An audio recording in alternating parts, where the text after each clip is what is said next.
Good morning, class. Let's begin with today's session. Now, so far we have seen that how IT has been included in business, any kind of a business. The thing is, today there are so many range of users who are making use of these IT applications. Since all the businesses are almost automated, then the range of users that are going to access these businesses through online is also increasing. So with this range of users, it is important that whatever data you provide to your customers or the users or any other stakeholders, it has to be accurate. Then how do we classify like who are the users who are going to use these IT applications in the business?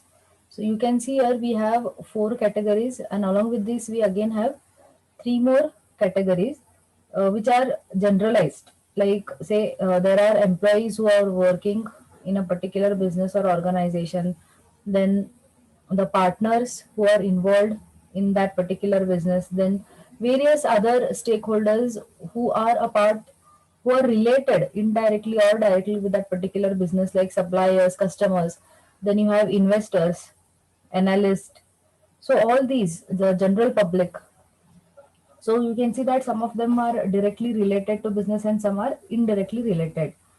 Then people who are just the casual visitors, if at all your business is basically not a total application but just a website, and you will just have casual visitors who access your website, just like yeah, the e-commerce sites, wherein sometimes we just open that particular website, have a look at a few products, but we are not actually at that moment of time interested to purchase anything. So those are said to be the casual users. But again, somehow they are also indirectly related, maybe not on a day to day basis, but they try to access your business. Then you have people like managers, project managers, who are the most uh, the team members, the important team members, and also a part of that particular business. Now, coming to this four categories here, the first one you can see as role based users. So who have access to certain category of the IT application, certain level of classified information, then access to specific systems and even specific operations they are allowed to perform. So now it's like based on the role that like you say that particular person or that employee is playing. So if you say that you are an user, you're just a customer of that particular website, like you say Flipkart, then for that business, e-commerce business, since you are just a customer, uh, the site that is shown to you is wherein products are displayed, the description is given, the reviews are there. You the With the help of that, you will be able to decide whether you want to purchase, you want to add it to the cart. But suppose we take it to the other side. The other side of the coin is the people who are a part of that particular Flipkart organization, who are working for that particular company. So there must be different roles. One person in that particular team is concerned with knowing what products are available and what is the stock, and that particular data has to be given to the person who is going to update it on the website. So the site that is going to be displayed now to the person who is working on that particular website is different, because he is the actual person here who is uploading that information there. So that is a different panel, like you usually have. You say this is the admin panel and this is the customer panel. So that's how, based on the roles that a particular customer, a user is going to take, the business is going to be presented to him. And also based on again what role the user is playing there, the tasks or the operations are allowed to perform. Like if you are a customer to that website, you are only allowed to add products and make the purchases there, add products to your carts. But if at all you are a part of the Flipkart organization, you will have different rights there. You can log on to that website, and you have the right to delete certain things from the database if you are a database administrator, upload new products, all these things. If you are in the development team, you have the authority there to change the particular how the website is presented, change the images. So based on the roles, here the IT applications perspectives are given. Then we have the second one, that is administrative users who configure IT environment, manage the users access control, antivirus, perform anti-theft checks, install updates, upgrades and backup enterprise data and restore in the event of data corruption. So administrative users are mainly those people who are trying to manage that particular business application or manage that business website.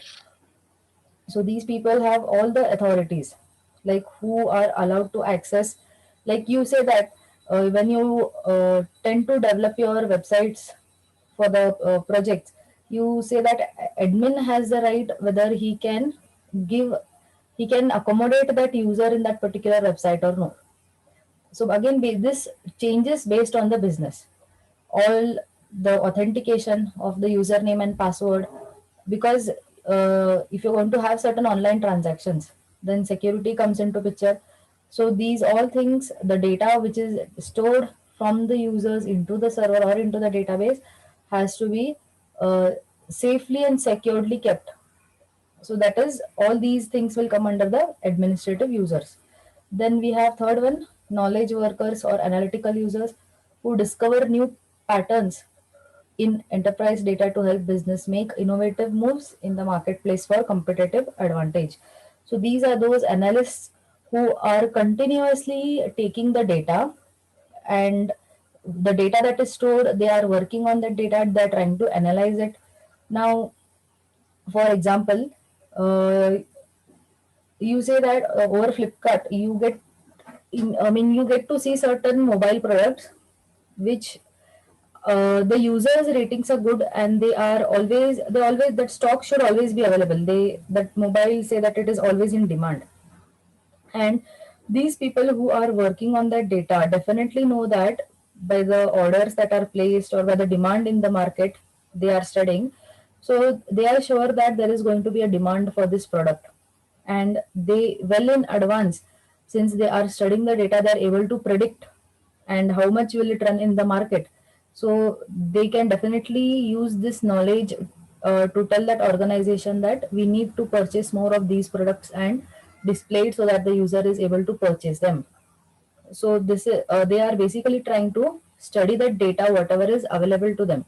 So you should remember that when we talk about business analytics or business intelligence here, everything should be viewed in terms of data. Any information that you get is a data here, because by studying on that data only we are able to predict, or we are able to analyze the future trends. Next, the last one we have is multi-device access users who sometimes work in office, move in the field, use different devices ranging from desktop systems to handheld smartphone to connect to enterprise IT applications. So basically, sometimes if at all you are making use of ERP kind of an applications, the thing is, initially when they came up with these things, these softwares would be installed only in, say, like one computer. It is a standalone application. So what do we mean by a standalone application? If it is installed in one desktop, you are able to access it only on that particular system. And you move out of that particular room and you want to access the same software sitting at home, it won't be possible, because that data or what that software is storing is only in the PC there on which you had installed. So if you want to access it on your home PC, you will have to install it again and feed the same data.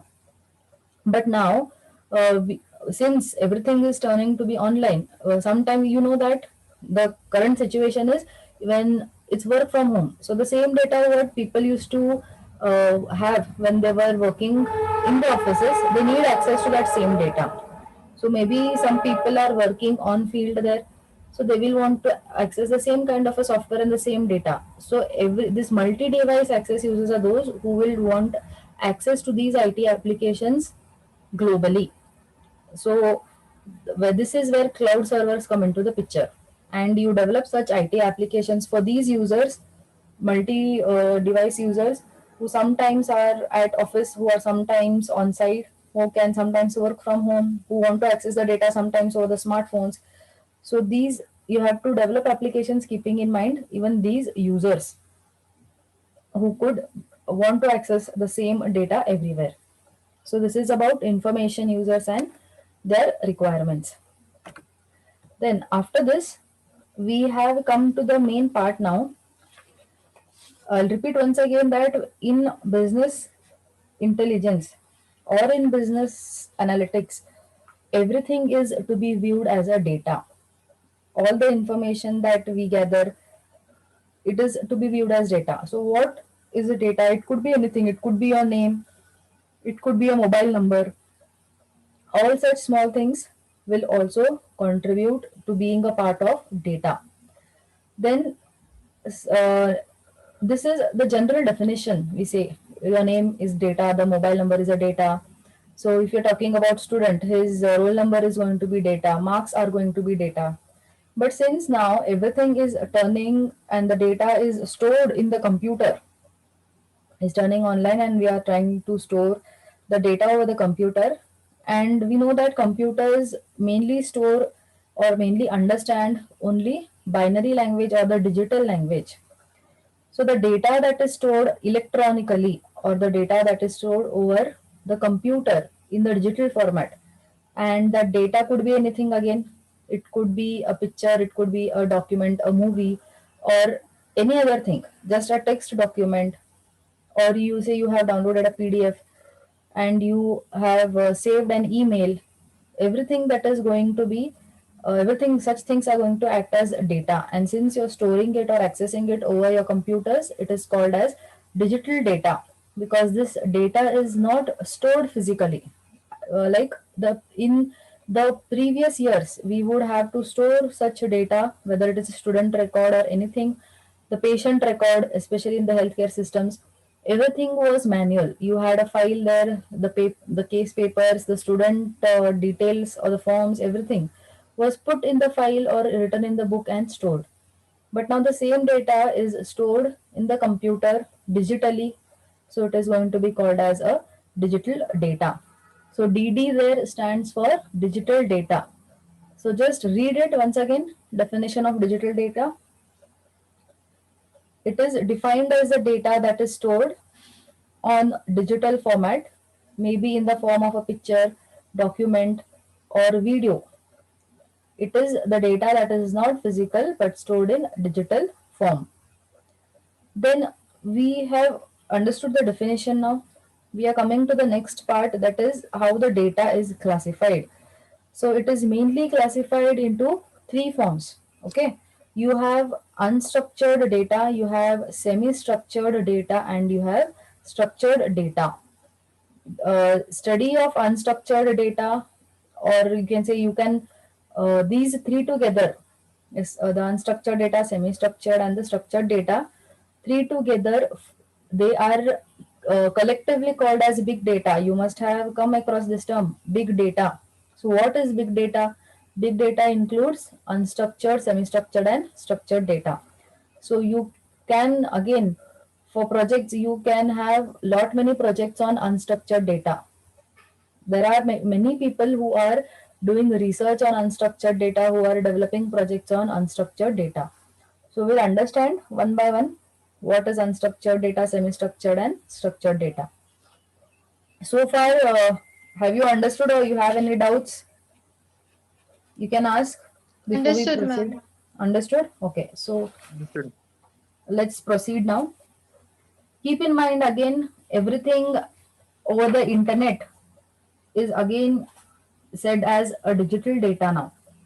Now they say that 80 to 90%, okay, 80 to 90% of the data that we have so much of data, and the data over a period of time is definitely not going to decrease. It will only increase. But why is it increasing? Because the number of users who are trying to access the internet or who are working over the internet, because uh, the generation itself is technology oriented. Nobody is now going to carry out the businesses offline. So the uh, data, whatever is available, will increase only in the coming years. It is not going to decrease. So now currently 80 to 90% of the business data is said to be in the form of unstructured. It is in the either unstructured or it is semi-structured. So they say 80 to 90% is definitely unstructured data there. And from this unstructured data, they try to study and they extract it. They try to extract and make it structured data. So let's proceed now one by one to the different forms.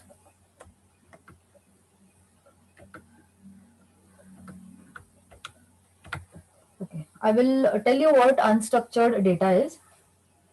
So now you have to understand that unstructured is what? Basically something which is not following any structure, which does not have any structure. So what is a structure here? That is, it does not stick to any model.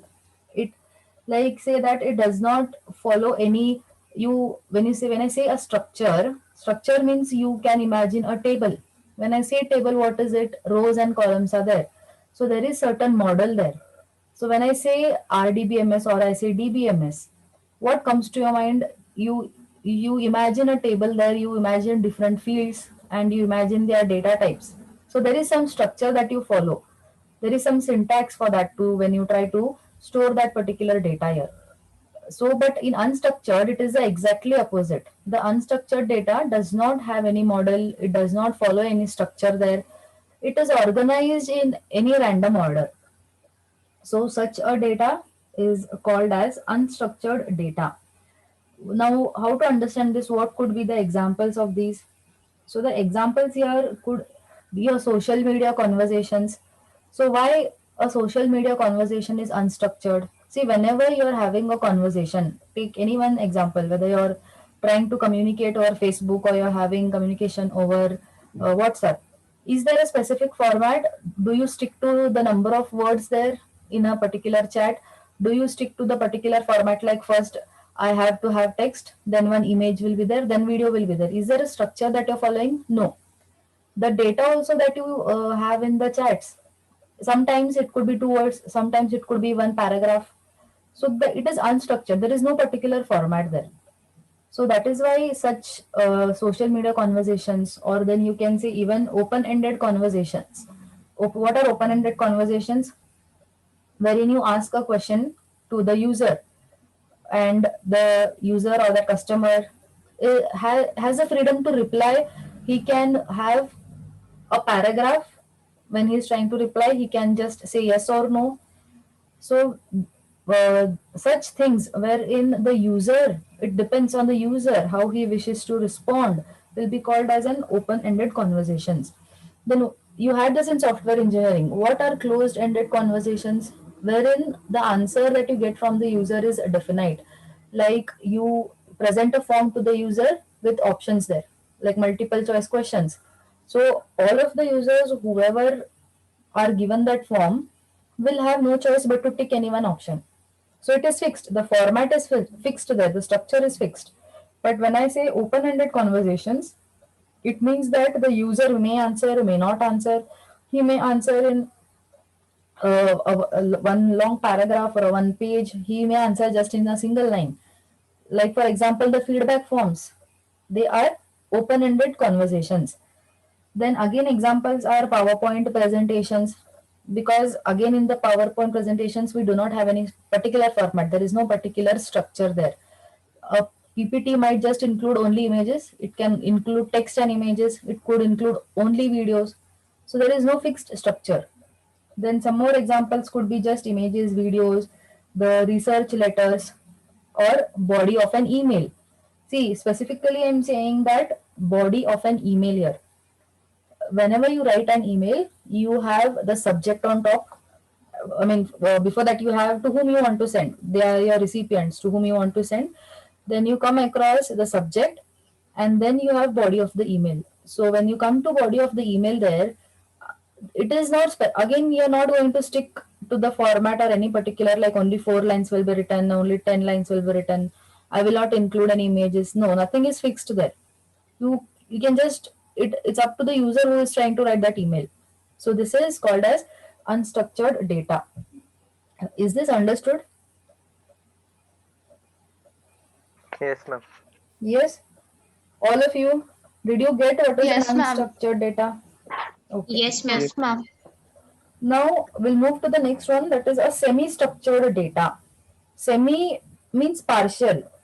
So there is sometimes 50% structure will be there, 50% structure may not be there to that particular type of a data or information. Then uh, it may follow certain structure, sometimes it may not follow or it may not stick to any particular model. So here, but one thing is this semi-structured data cannot be easily used by a computer program. Okay. But when you talk about the structured data, again, it is not in the form where the computer can use it directly. So you should remember that unstructured and semi-structured data are those wherein the computer cannot directly use it. Okay, because since it is in a random order, semi-structured means partially, again, partially in a proper order. Then what are the examples of semi-structured data? It could be, I'm not sure whether you have studied still HTML, whether you have reached that. The markup languages like HTML, which have a little structure again. Then you could say that see, now I'm talking about emails here in excuse me, in semi-structured data, but I'm I'm making use of specific terms here. Now, when you open your Gmail box, you have at the left side menu there, you have inbox, you have sent items, you have drafts. Okay. Now, what is happening? With these keywords, no, when I say drafts, I have those emails again which I wanted to send or I have not sent, but I have kept them for later sending. Then, when I talk about sent emails, the sent box there, those are the mails which have already gone. But again, when you go inside it, okay, when you go inside the sent emails, you will again have an many emails there which include the recipient, which include the subject, which may have the subject or may not have the subject specified there. Again, which will have a body of the email there. So that is why such data are called as semi-structured data. If you look at the top portion of that data, like the sent emails, the inbox, then you have drafts, you have spams, etc.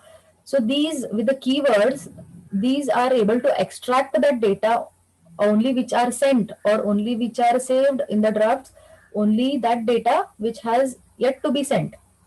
So, see with the keywords, what is happening here? The moment I say inbox or the moment I say sent items, the moment I say drafts, you are able to relate that the date, you are able to extract that data which has been sent already.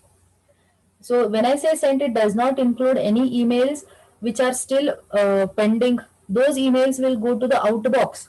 Again, there is a classification here. They are following some structure. But when we go inside the sent emails, you will have again a list of emails there that you have sent already. But again, in the email body, some emails may just have one line, some emails may have attachments. So the combination of following some structure and may not follow some structure will be called as a semi-structured data. Did you follow what is a semi-structured data? Yes, ma'am. Uh, all of you, do you need a repetition in semi-structured data?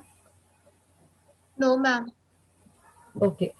It would be better if all of you respond rather than just one or two students. Okay. The class, I'm conducting the class for the entire strength here.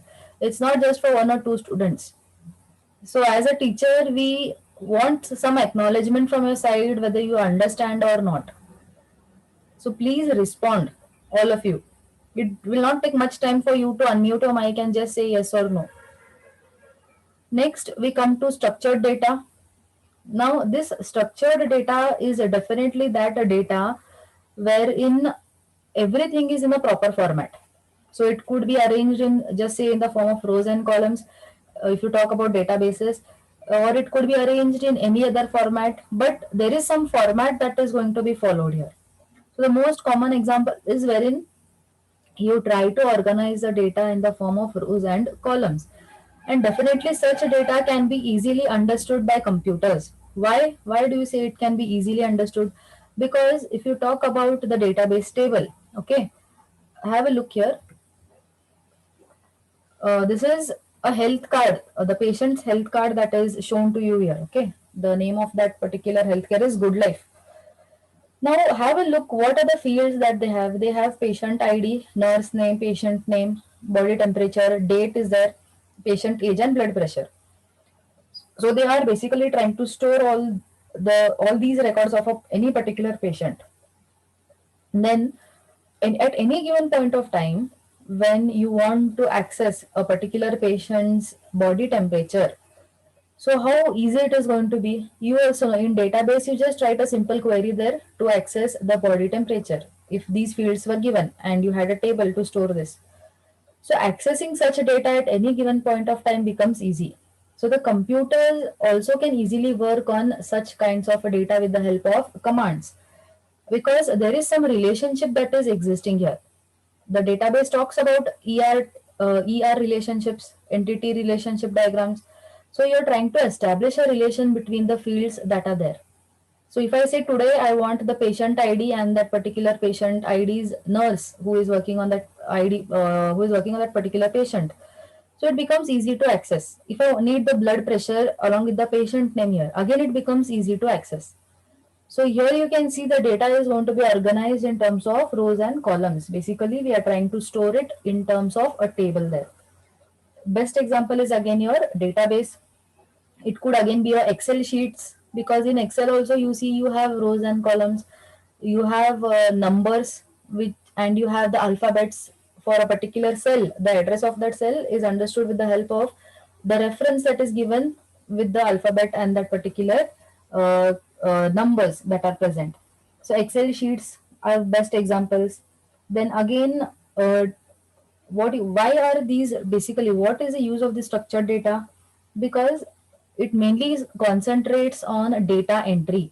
So whenever you know that data entry is trying to store the records, so how do you try to store the records in a proper format? You could have name, age, all these things as the heading, table heading, and then you will have the data. So when we try to store this in the proper format, what is our aim? Why are again we trying to store it? Because we need to search or we need to retrieve that data back. So that is the main purpose, that we try to always store data in a proper format. If we know that, we will be wanting to work on it in the upcoming years or in the upcoming generations, all these data that is stored. So the data is always stored in proper format, because we will be trying to search and retrieve that data. And we may also want to do comparisons. So whenever a data is stored in a proper format, all these operations becomes very easy. So this is called as a structured data. So these are the three types of data that we will come across in this entire subject: semi-structured, unstructured, and structured data. So these three together are called as big data. Generally, they are referred to as big data. So I hope you have understood the last one as well, structured data. Yes, ma'am. Okay. Yes, ma'am. Uh, you can drop in your attendance